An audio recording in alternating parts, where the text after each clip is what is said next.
mu myaka 20 narinze umukuru w'igihugu naba ntaramugiriye nabi yari kunshobokera gute ndi impunzi muri Uganda. Reka nkuze na Joel Mutabazi wahamijwe gushaka kwica umukuru w'igihugu n'uburyo umupango we wagenze, ariko nanone nkwereka operation insecticide mu Faransa Paul Baril nayo yari igamije kwica umugaba w'ingabo za RPA.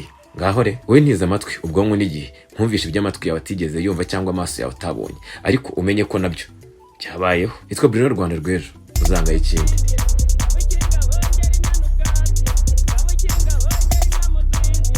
Reka tuganire kuri Leta na Joel Mutabazi. Waba umuzi? Hari aho mwumvise? Waba uzi ibikorwa bye? Uyu tuvugane yari umusirikare ukomeye cyane, akaba afite imyitozo kaburihariwe yakoreye muri Israel. Dindi yagiye akora ahantu hagiye hatandukanye, ku buryo rwose yamaze imyaka irenga 20 arinda Perezida Republika Paul Kagame guhera mu 1993. Uyu byagenze ute? Leta na Joel Mutabazi H.E Tomblend ntumbaze uko bari mwese. Uyu yinjiye mu ngabo za RPA mu 1993 afite imyaka mike cyane, ariko kubera ubuhanga yari afite no gufata vuba yahise ajya mu mutwe urinda Perezida Republika Paul Kagame. Icyo gihe ataraba perezida uri kubyumva. Ako kazi gakoze imyaka 20. Akaba yarakuriye abasirikare barinda urugo rw'umukuru w'igihugu rwari ruri kuri Muhazi mu karere ka Rwamagana. Joel Mutabazi ku bufasha bwa Kayumba Nyamwasa nk'uko byavuzwe afatanyijwe n'uwitwa Kalisa nawe akaba yari ushinzwe kurinda umukuru w'igihugu. Joel Mutabazi wari unafite imyitozo kabuhariwe mu kurinda umukuru w'igihugu. Bacuze umugambi wo kwivugana Perezida Republika Paul Kagame. Ngaho bawucuze bate? Hehe. Bari bafite gahunda yo kwivugana Perezida Republika Paul Kagame bamutsinze mu bwato, ariko bavumburwa batarabigeraho. Joel Mutabazi yahanishijwe kandi kuba yaragize uruhare mu gutera grenade zahitanye abantu 2 mu karere ka Kicukiro mu mujyi wa Kigali aho hari mu mwaka wa 2013.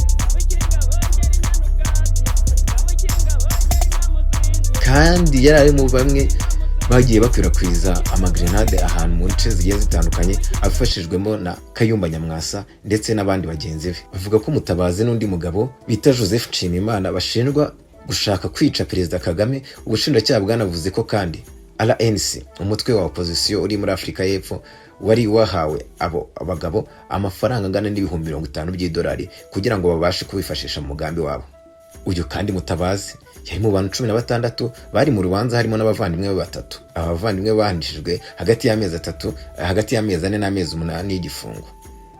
Ubundi Mutabazi yafashwe bwa mbere muri 2010 ari mu Rwanda, ariko yaje guhunga ajya muri Uganda muri 2011. Muri Uganda yahawe uburenganzira bw'impunzi. Ubundi Mutabazi na Nshimiyimana bari bafite uruhare mu gutera grenade muri Nzeri mu mwaka wa 2013 n'ubundi cyahitanye abo bantu 2. Nshimiyimana we nawe yarahanishijwe igihano cya burundu. Urukiko rwashinja aba bagabo gukorana na RNC ndetse na FDLR umutwe w'inyeshyamba ukorera mu burasirazuba bwa Repubulika Demokarasi ya Kongo. Nyuma y'ibyo byose kandi Leta na Joel Mutabazi yashinjwe n'ubushinjacyaha bwa gisirikare yarabihamijwe, akaba yaranakatiwe gufunga burundu nyuma y'imyaka irenga 7 aburana kubw'urukundo Imana ikunda abanyarwanda n'umukuru w'igihugu cyabo.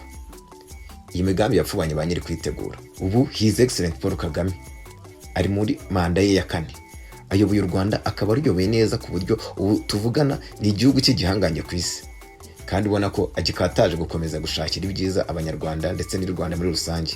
Ubwo rero umuntu wagambiriye kumwica cyangwa wari kubiteganya wari wese ntabwo byari bumworohere, kuko nubwo uyu Joel Mutabazi yari umusirikare w'igikura nkota, yari umusirikare ukomeye cyane, ariko hari abandi bakomeye kumurusha kandi buri munsi bariga, buri munsi baravuga. Muri make rero umukuru w'igihugu cyacu ararinzwe kurusha uko wowe wabitekereza cyangwa undi muntu yabitekereza. Niba nawe wanabitekerezaga subiza amerwe mwisaho. Uramutse wifuza ko hari ubundi bushakashatsi tugukorera bitubwire muri comment, ariko unaduhe like niba nawe ukunda Perezida wa Repubulika.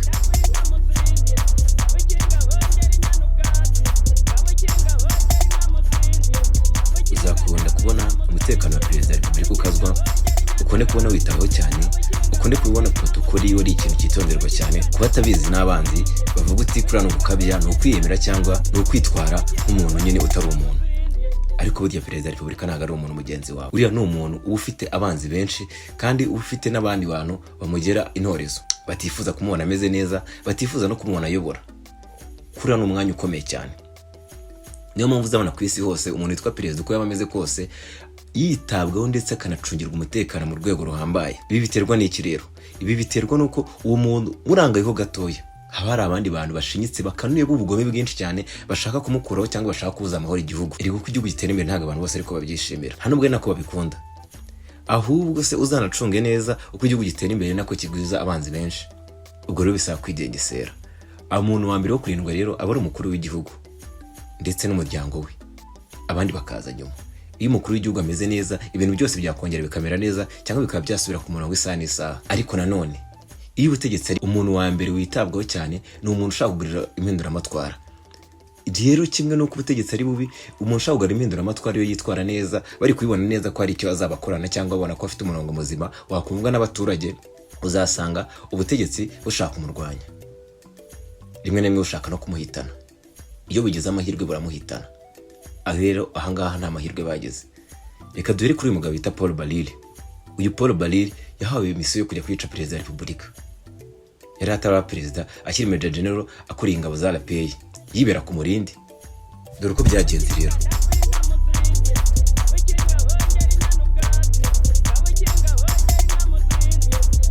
Hari mu mwaka w'igihumbi kimwe magana cyenda mirongo icyenda na gatatu. Icyo gihe u Rwanda rwari mu bihe bikomeye pe. Mu gihe intambara yari ikomeje kwiyongera n'ibiganiro byo kugarura amahoro bitari kugenda neza, Perezida Juvenal Habyarimana ntiyashyize imbere kugarura impunzi z'Abanyarwanda cyangwa gukumira akarengane kakorerwaga abaturage b'abatutsi bari mu gihugu imbere.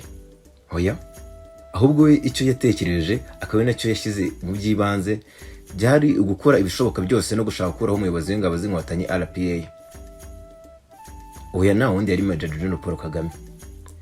Kugira ngo babigereho rero, Habyarimana yaje kwifashisha umufaransa bita Capitaine Paul Kagame, umugabo wahoze ari umujandarume w'Ubufaransa, akaba ari n'umwe ya Perezida François Mitterrand. Kagame wari usanzwe ufitanye umubano n'ubutegetsi bwa Habyarimana, yahawe igikorwa cy'ibanga cyiswe insecticide, izina naryo ubwabyo ryerekana ubushotoranyi. Kugabanya imbaraga z'ingabo z'inkotanyi babibonaga neza ko nta bundi buryo babigeraho atari ukwica abayobozi bayo, cyane cyane Perezida Paul Kagame. Niwe bashaka guhera icyo gihe. Kagame yatangiye gukorana n'ubutegetsi bwa Habyarimana mu gihumbi kimwe magana cyenda mirongo icyenda, bidatinze nyuma y'uko RPF itangiye urugamba rwo kubohora igihugu. Yafashije mu gutanga intwaro no guhugura abasirikare. Inkunga yari ingenzi cyane mu gutegura ingabo z'igihugu n'abarwanyi mu bwicanyi bwakorewe abatutsi mu gihumbi kimwe magana cyenda mirongo icyenda na kane. Mu kiganiro Kagame yagiranye n'umukinnyi wa filime Raphael Glucksmann mu 2004, Kagame yemeye ko imwe mu nshingano ze za mbere byari ukwinjira mu mirimo ya RPF no kuyikoraho iperereza kuva mu mizi yayo. Raporo mu 2013 y'umuryango w'Abafaransa Suivi ivuga ko Kagame yahawe akazi mu ntangiriro z'igihumbi kimwe magana cyenda mirongo icyenda na gatatu kugira ngo akore icyo gikorwa cyiswe insecticide. Icyo gihe yahawe n'amafaranga angana n'ibihumbi 130 by'amadolari kugira ngo intego y'inyamukuru ayigereho. Intego y'inyamukuru nta yindi kwari guhitana Major General Paul Kagame.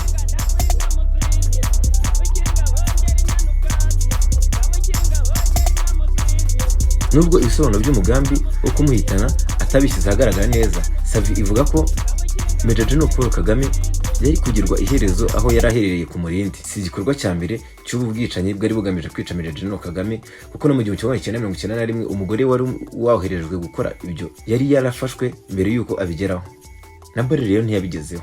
Mu gihe umugambi wo kumuhitana utagenze uko byashakwaga, Kagame yaje kwibanda ku kongera ingabo za Leta ubushobozi. Yafashije guhugura abasirikare b'intyoza muri ka ya Bigogwe, aho habaga special force y'abasirikare icyo gihe ba Habyarimana. Ubu ngubu ni mu karere ka Nyabihu. Abo basirikare bahawe inshingano zo guhashya ibikorwa bya RPF no kwihutisha ihohoterwa ry'abatutsi. Imirimo ye yari ishingiye kandi ku nkunga ya Club Commando de Reconnaissance et d'Action en Profondeur, ishami ry'Abafaransa ryashinzwe mu gihumbi kimwe magana cyenda mirongo icyenda na kabiri, rigamije kubangamira iterambere ndetse n'imirimo ya RPF. Nubwo hari inkunga y'amahanga, ingabo z'u Rwanda zakomeje gutsindwa. Mu gihe jenoside yakomeje gukara hagati mu mwaka w'igihumbi kimwe magana cyenda mirongo icyenda na kane, Kagame yongeye guhamagarwa. Icyo gihe Minisitiri w'Ingabo yari Augustin Bizimana. Yandikiye Kagame amusaba kohereza abasirikare b'Abafaransa 1000. Abo basirikare kandi bagomba kuba ari abamashinaries kugira ngo bafashe ingabo z'u Rwanda zari mu bibazo bikomeye. Kagame yahawe amafaranga angana na miliyoni na 200 by'amadolari y'Amerika kugira ngo iki gikorwa cyo gufasha abasirikare boherejwe ariko ntibashoboye gukumira cyangwa kugira aho bakora ingabo za RPF. Mu kwezi kwa Nzeri 1994, Bizimana wari waratangiye kugaragaza agahinda n'ubukene bwo kuyobora, yanditse andi mabaruwa asaba Kagame gusubiza amafaranga kubera ko service yari yasezeranyije atazirangiza. Ikimenyetso cy'ubuyobozi bw'igitugu cya jenoside bwari burimo gusenyuka. Mu myaka yakurikiye jenoside, Kagame yagerageje kwitandukanya n'uruhare rwe, yatangaje ibinyoma bivuga ko jenoside itari kuba yabayeho iyo Perezida Habyarimana atahitamo. Yirengagije uruhare rwe rutaziguye yagize mu gutegura inzego zari zitezweho guhashya RPF. Ubuhamya bwa Barili bwagiye butavuga rimwe na benshi, cyane cyane ko bwagaragaje no kuranga kwivuga neza ndetse no kuvuga ibinyoma. Yigeze no gutinyuka arabeshya avuga ko afite black box y'indege Habyarimana yaguye, ariko nyuma y'iyi nkuru bigaragara neza ko atigeze abikora. Nubwo atabashije gushyira mu bikorwa umugambi we w'akaga cyane, uruhare rwe mu gutegura intwaro ndetse no gufasha ingabo za Habyarimana gukora ubwicanyi mu gihe cya jenoside, ibyo ngibyo byo naho yabikwepera. Ndabakunda mwe mwese mwakoze subscribe n'abandi mubikoreye, ntimugacikwe n'ibiganiro byacu. Inkuru hano kuri Rwanda Inspiration 250 nakagaruka. Nitwa Bruno Rwanda rw'ejo. Ibindi Imana iduhana umugisha. Muramuki cyangwa mwirirwe bitewe naho muri.